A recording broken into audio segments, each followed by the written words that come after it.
Datang orang bertanya, bagaimana menghatamkan Al-Quran di dalam Masjidil Haram, Masjid Nabawi, yang dilakukan oleh imam Masjidil Haram. Setiap bulan Ramadan imam membaca Al-Quran satu malam satu juz, ditambah dengan tahajud malam 27, imam membaca doa khatam Quran di dalam salat tarawih. Tidak ada satu hadis pun yang menyatakan Nabi melakukan, Nabi menyuruh, Nabi memperbuat, maka perbuatan itu bid'ah. Kalau tidak dilakukan Nabi bid'ah, maka imam Masjidil Haram dan imam Masjid Nabawi masuk neraka. Berarti mereka urutan yang ke-7 dan ke-8 masuk neraka karena tidak dilakukan Nabi Muhammad sallallahu alaihi wasallam.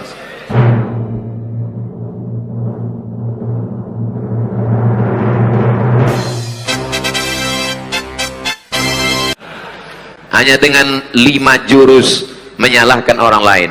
Kalau tidak dilaksanakan Nabi bid'ah, kalau tidak dilakukan Nabi bid'ah. Kalau 5 ini dipakai untuk menjadi standar keilmuan, banyak sekali orang-orang soleh, orang-orang salaf yang masuk neraka hanya gara 5 kaedah. Kaedah 5 jari kalau tidak dilakukan Nabi bid'ah. Pertama, ada seorang sahabat Nabi, disebutkan dalam kitab Imam Az-Zahabi, Syiar A'lam An-Nubala. Sebelum tidur dia berzikir alfa uqdah, 2000 simpul tali alfa uqdah.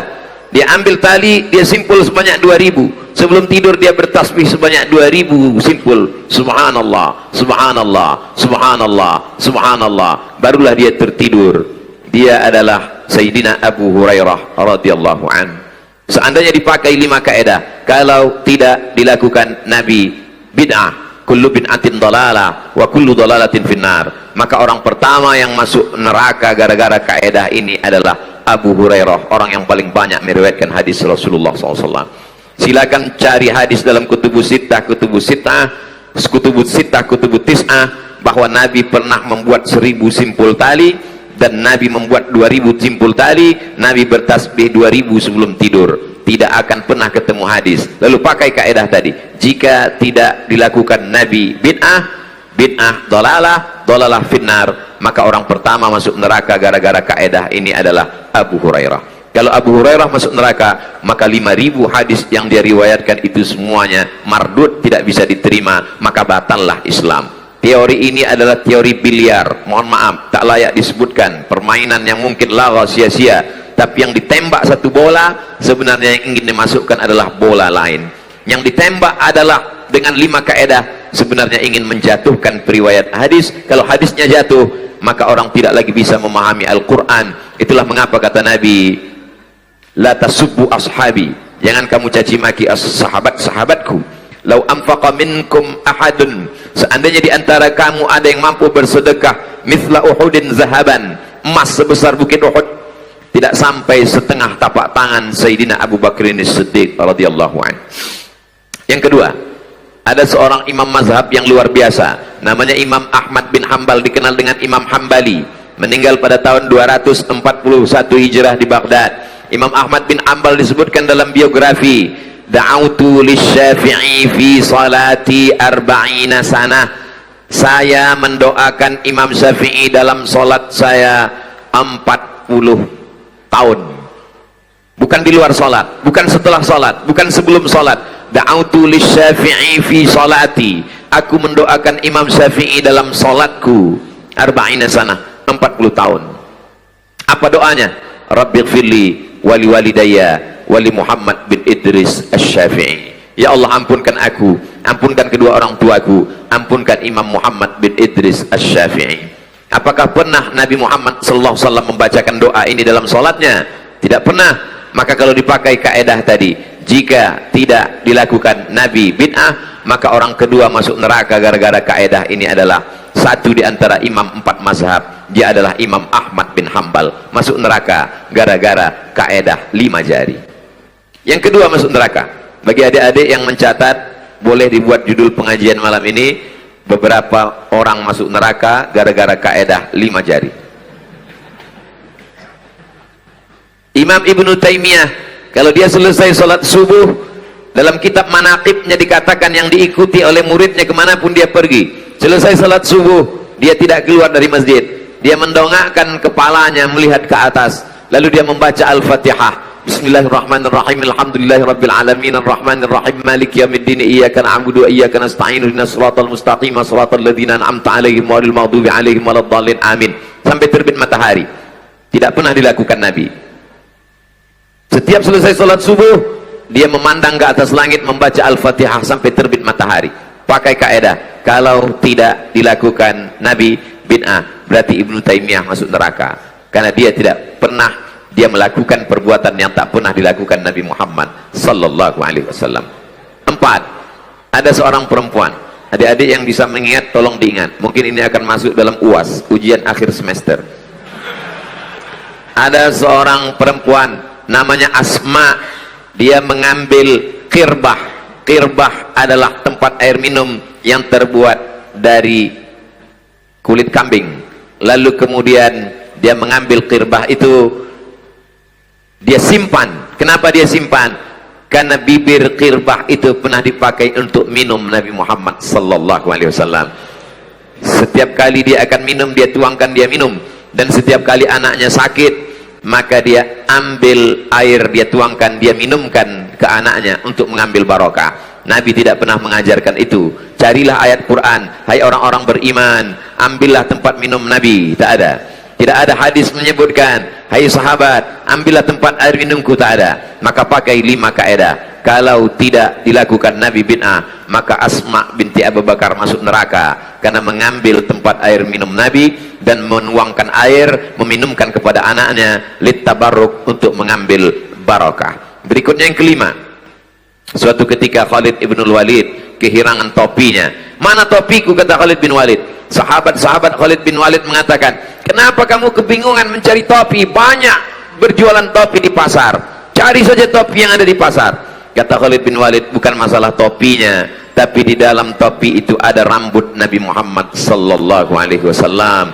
Ternyata Khalid bin Walid kemana-mana dia pakai topi, dan di dalam topi itu tersimpan rambut Sayyidina Maulana Muhammad sallallahu alaihi wasallam. Dia sudah melakukan perbuatan yang tidak pernah disuruh, diperintahkan Nabi Muhammad sallallahu alaihi wasallam. Berarti Khalid bin Walid orang yang kelima masuk neraka gara-gara kaidah ini. Berikutnya yang keenam. Ketika datang seseorang bertanya, kenapa di Saudi Arabia itu ada doa khatam Quran? Kita setiap selesai khatam Quran membaca doa khatam Quran, tapi bukan di dalam sholat. Kita membaca doa khatam Quran di luar sholat.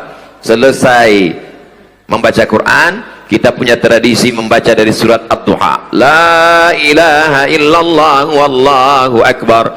Bismillahirrahmanirrahim. Wad-duha wal-laili idza saja. Kenapa bertakbir sebelum membaca Ad-Duha? Karena sampai-sampai istri Abu Lahab mengejek Nabi Muhammad sallallahu alaihi wasallam.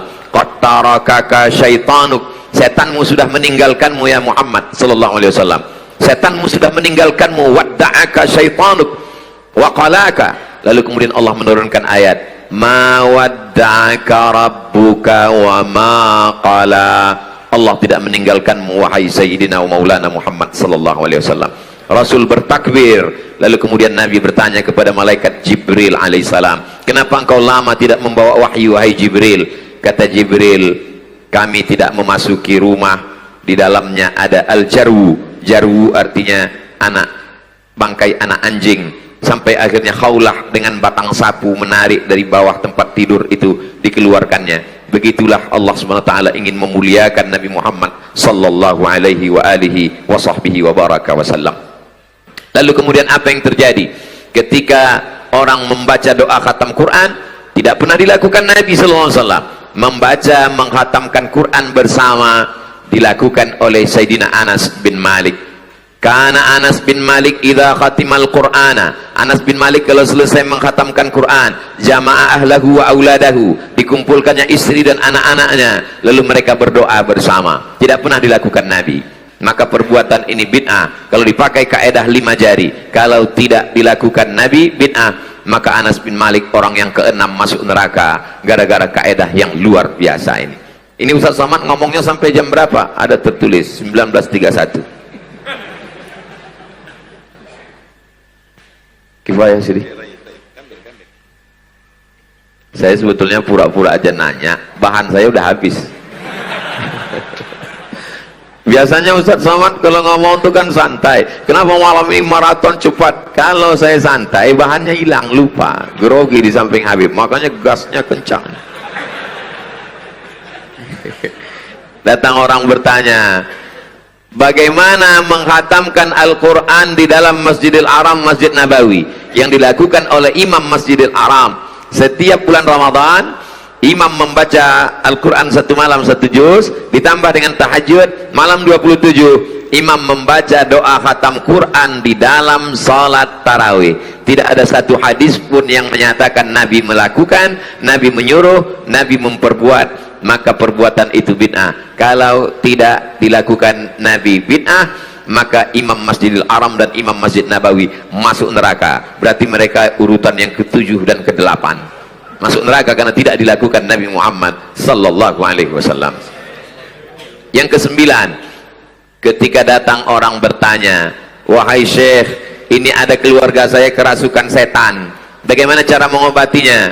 Lalu kata Syekh Ibnu Baz, ambillah daun sidir, daun bidara ambil, lalu hancurkan, lumatkan dengan batu, masukkan ke dalam air, bacakan Al-Fatihah, bacakan Qul Huwallah, bacakan Qul A'udzu bil Falaq, bacakan Qul A'udzu birabbin nas, bacakan pangkal Al-Baqarah, bacakan ayat kursi, bacakan akhir Al-Baqarah. Setelah itu mandikanlah.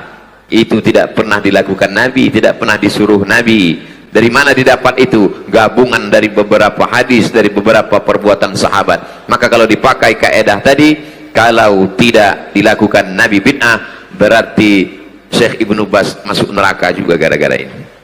Begitulah kaedah yang berbahaya kalau disampaikan kepada masyarakat. Akar dari radikalisme, memandang orang salah, maka berawal dari kaedah yang singkat dan fatal, tidak pernah disebutkan oleh Nabi, tak pernah disebutkan oleh sahabat, tak pernah disebutkan oleh tabi'in, tak pernah disebutkan oleh salafun as-salih.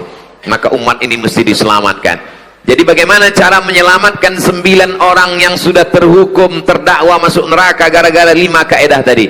Maka kembali kepada Imam Ahlus Sunnah Wal Jamaah. Beliau adalah Imam Muhammad bin Idris Asy-Syafi'i yang meninggal pada tahun 204 Hijrah. Makamnya di Fustat, Kairo, Mesir. Apa kata Imam Syafi'i? Kalau perbuatan itu baik, tidak bertentangan dengan Quran, tidak bertentangan dengan sunnah, tidak bertentangan dengan ijma', tidak bertentangan dengan qiyas, tidak bertentangan dengan pendapat para ulama Ahlus Sunnah Wal Jamaah, maka perbuatan itu disebut dengan bid'atu huda, atau disebut juga dengan bid'ah hasanah. Tapi kalau perbuatan itu bertentangan dengan Quran, bertentangan dengan sunnah, bertentangan dengan ijma', bertentangan dengan qiyas, maka perbuatan itu disebut dengan bid'ah dalalah. Itulah yang dijelaskan oleh Imam Syafi'i, dilanjutkan oleh Imam Al-Hafiz Ibnu Hajar Al-Asqalani, dilanjutkan oleh Imam An-Nawawi, dilanjutkan oleh Ibnu Hajar Asqalani, dilanjutkan oleh Imam Jalaluddin Abdurrahman As-Suyuti, sampailah kepada guru-guru kita, sampailah kepada hari ini. Anak-anak kita mesti kita ajarkan, mesti kita kuatkan. Kalau tidak, mereka akan hanyut dipukul ombak, dihempas gelombang. Mudah-mudahan kita semua, anak cucu kita, selamat dalam bingkai Ahlus Sunnah Wal Jamaah, insyaallah. Aqulu qawli hadza astaghfirullah li wa lakum wa ufawwidhu amri Allah wa ila sayyidi al-habib Taufik bin Abdul Qadir As-Sagaf. Barakallahu, jazakumullah khairan.